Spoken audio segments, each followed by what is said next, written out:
आखिर अनिरुद्ध ने क्यों रोका झनक को जाने से? आदित्य ने भी मांग डाली झनक से माफी। क्या अनिरुद्ध और आदित्य के नाटक में झनक भी होने वाली है शामिल? जी हाँ दोस्तों, हम बात कर रहे हैं स्टार प्लस के शो झनक की। तो दोस्तों, आगे बढ़ने से पहले आप इस चैनल पर नए हैं तो इसे सब्सक्राइब कर दीजिए, साथ ही बेल आइकन दबाना ना भूले। वीडियो अच्छा लगा है तो इसे लाइक जरूर कीजिएगा। चलिए आगे बढ़ते हैं। तो दोस्तों, सीरियल में एक बहुत ही बड़ा ट्विस्ट आने वाला है, क्योंकि प्रोमो में जैसा दिखाया जाता है सीरियल में बिल्कुल उसका उल्टा ही होता है। हर बार की यही हिस्ट्री होती है, तो इस बार भी आपको सेम चीज देखने को मिलने वाली है।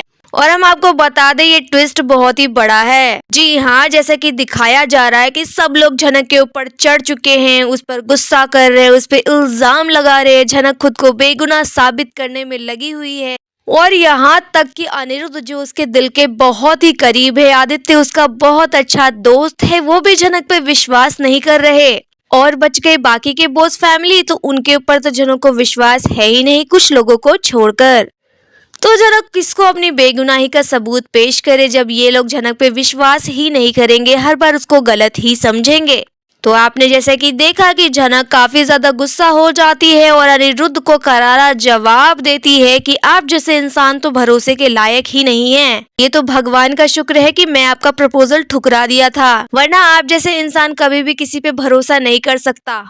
तो मेहरबानी होगी आपकी, मेरा पीछा मत करना, मैं जा रही हूँ हमेशा के लिए। और रही बात आदित्य की, तो आदित्य भी झनक को रोकना चाहता है, क्योंकि वो झनक को यहाँ परेशान करने के लिए नहीं आया था, उसे दुख पहुंचाने के लिए नहीं आया था।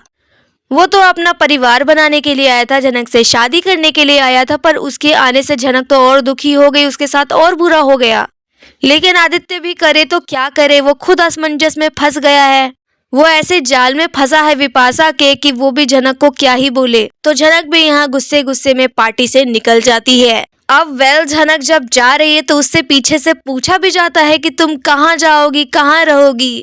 झनक कहती है बस दुआ कीजिए कि एक दिन अपना घर बनाओ और अपने घर में रहूंगी, लेकिन वापस इस घर लौट के नहीं आऊंगी। अब जब झनक इतनी बड़ी बात कह देती है तो अनिरुद्ध को बहुत ठेस पहुंचता है, उसे बहुत दुख होता है कि झनक बहुत ज्यादा हर्ट हो गई है। तो दोस्तों, आप देखने वाले हैं कि अनिरुद्ध जो है झनक के पीछे पीछे जाएगा। जी हाँ, झनक को वो रोकने के लिए उसके पीछे पीछे भागेगा, उसका हाथ पकड़ेगा और उसे जाने से रोकेगा। झनक भी एक मिनट के लिए एकदम शॉक हो जाएगी कि ये इनको क्या हो गया। अभी तो अंदर मुझे बहुत बड़ी बड़ी बातें बोल रहे थे, मुझे जाने के लिए कह रहे थे, और अब मुझे जाने से रोक रहे हैं, मेरा हाथ पकड़ रहे हैं। आखिर ऐसा क्यों कर रहे हैं सर जी?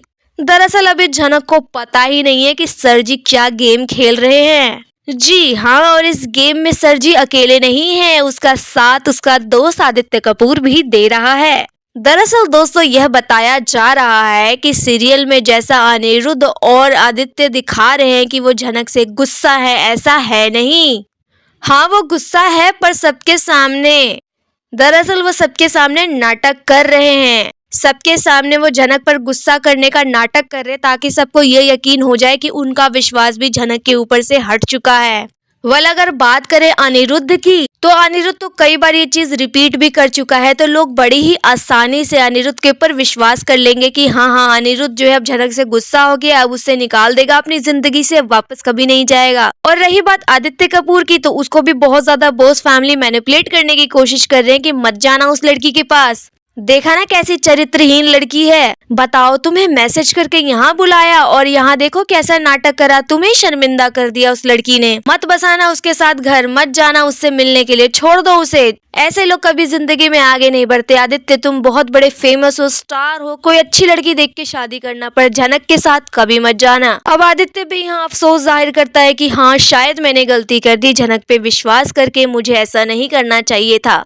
झनक ने मेरा विश्वास तोड़ा, मेरा दिल तोड़ा और सबके सामने मेरी बेइज्जती की, वो अलग। वो भी सबको ऐसे दिखाता है कि वो भी बड़ा ही दुखी है, बड़ा ही अफसोस फील कर रहा है, लेकिन ऐसा नहीं है।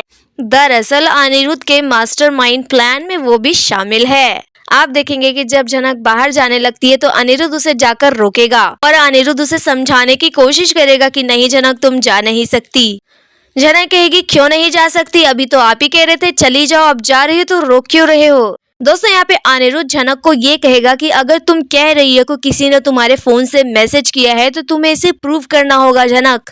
क्योंकि मैं नहीं चाहता कि अगर तुम सही हो तो तुम गलत इल्जाम अपने ऊपर ले लो। हर बार ऐसा ही होता है कि तुम्हें फंसाया जाता है और उसमें तुम बेगुनाह निकलती हो। इसलिए मुझे ऐसा लग रहा है कि तुम शायद सच बोल रही हो और मुझे तुम पे विश्वास करना चाहिए। झनक अनिरुद्ध की शक्ल देखती है और कहती है आपको मुझ पे विश्वास करना चाहिए? अगर विश्वास करना ही था तो अंदर ऐसे क्यों बातें बोल रहे थे?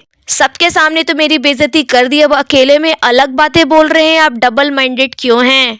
आप एक तरफ कुछ और बोलते हैं, दूसरी तरफ कुछ और बोलते हैं। और रही बात मेरी बेगुनाही की तो मुझे खुद को कोई बेगुनाह साबित नहीं करना। और रही बात मैसेजेस करने की तो हाँ, मैं कबूल करती हूँ कि मैसेज मैंने ही किए थे। मैंने ही जानबूझ के आदित्य को यहाँ बुलाया था, सब कुछ हमारी प्लानिंग थी। मैं करना चाहती थी उनसे शादी, में होना चाहती थी सेटल। इसमें आपको क्या प्रॉब्लम है? और अगर आप ये पूछेंगे कि मैंने ये फैसला क्यों लिया, आपको क्यों नहीं बताया, तो मैं आपको क्यों बताऊं? आप कौन होते हैं मेरे? अरे आप अपनी जिंदगी पे ध्यान दीजिए ना, मेरी लाइफ में हर चीज में घुसने की क्या जरूरत है आपको? और आप लोग होते कौन है इतना सवाल जवाब करने वाले? मैं आप लोगों को कोई भी एविडेंस क्यों दूं? अनिरुद्ध यहाँ फिर से झनक से आराम से शांति से बात करता है कि झनक मेरी बात सुनो, मुझे पता है कि उस फोन से तुमने मैसेज नहीं किया। झनक कहती इतना विश्वास कैसे आ गया आपको मेरे पे?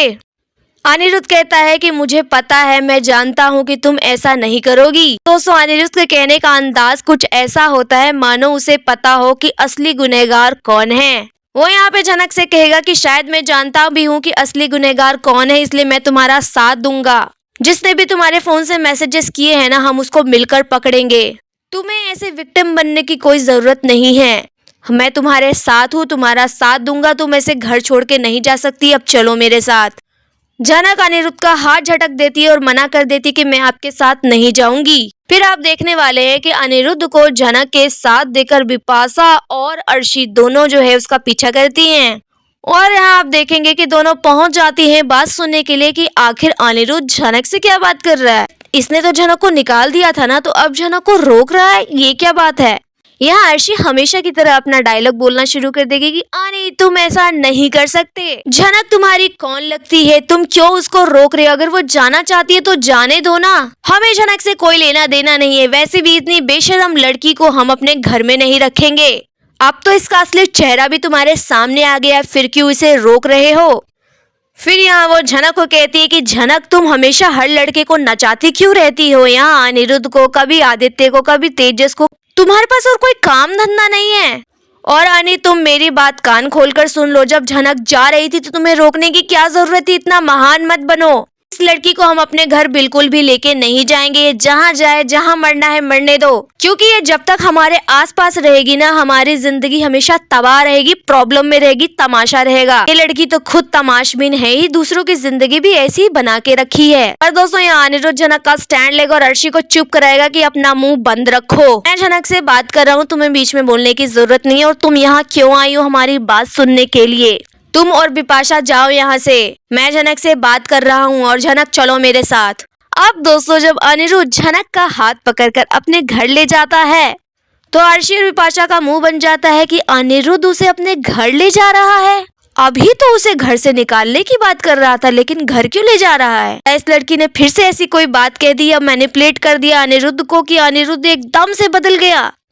या फिर यहाँ पे अर्शी और बिपाशा का होने वाला है शक अनिरुद्ध पे? अनिरुद्ध के इस बिहेवियर से झनक के साथ साथ बिपाशा, अर्शी और बाकी के लोग भी हैरान होने वाले हैं। लेकिन आदित्य कपूर बहुत अच्छे से जानता है कि अनिरुद्ध क्या कर रहा है, क्योंकि इन दोनों को बहुत जल्द एक प्लान को एक्सपोज करना है। पर दोस्तों फिलहाल तो अनिरुद्ध और आदित्य का प्लान सक्सेसफुल हो रहा है, क्योंकि शायद अनिरुद्ध के हाथ कुछ ऐसा सबूत लगा है जिसके बाद वो काफी ज्यादा कॉन्फिडेंट नजर आ रहा है। जी हाँ, जिस कॉन्फिडेंस के साथ वो झनक को अपने घर ले जाने की बात कर रहा है, तो हो सकता है कि वहीं पे वो जाके बिपाशा का पर्दाफाश करे। दोस्तों अनिरुद्ध आदित्य के बीच ये बात तो है, लेकिन इस बारे में झनक को कुछ भी नहीं पता।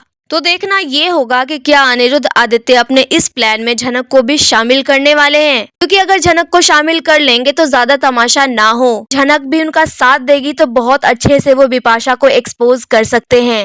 लेकिन फिलहाल अनिरुद्ध के इस बदले हुए अंदाज के बारे में आप क्या कहना चाहेंगे? और साथ ही आप हमें ये बताइए कि एक पल के लिए अनिरुद्ध ये दिखा रहा था कि वो झनक को बिल्कुल भी नहीं चाहता, वो उसको अपने घर से निकालना चाहता है, लेकिन वहीं दूसरी तरफ उसका हाथ थामकर दोबारा अपने घर ले जाने को हो गया है तैयार। दोस्तों अब सवाल आपके सामने ये है, ये बताइए कि झनक को क्या इस बार फिर से जाना चाहिए बॉस हाउस? क्योंकि इतना सब कुछ सुनने के बाद भी झनक अगर बॉस हाउस दोबारा जाती है तो झनक सच में अपने सेल्फ रिस्पेक्ट को खो देगी। एक ऐसे घर में रहने का क्या फायदा जब लोग आपके चरित्र के बारे में इतना गंदा सोचते हों। और रही बात अनिरुद्ध की, तो उसके ऊपर भी कोई बहुत बड़ा विश्वास नहीं किया जा सकता। वो भी लोगों के इन्फ्लुएंस में आकर झनक पे ट्रस्ट खो देता है। तो ऐसे विश्वासघाती लोगों के बीच झनक को रहना चाहिए या नहीं रहना चाहिए, या अपने आत्मसम्मान को बचाने के लिए उसे सच में इस बार बॉस हाउस छोड़ देना चाहिए, अनिरुद्ध के साथ नहीं जाना चाहिए? जो भी आपकी राय है आप हमें कमेंट में बताइए। वीडियो अच्छा लगा है तो इसे लाइक कीजिए, सब्सक्राइब कीजिए फॉर मोर अपडेट्स। धन्यवाद।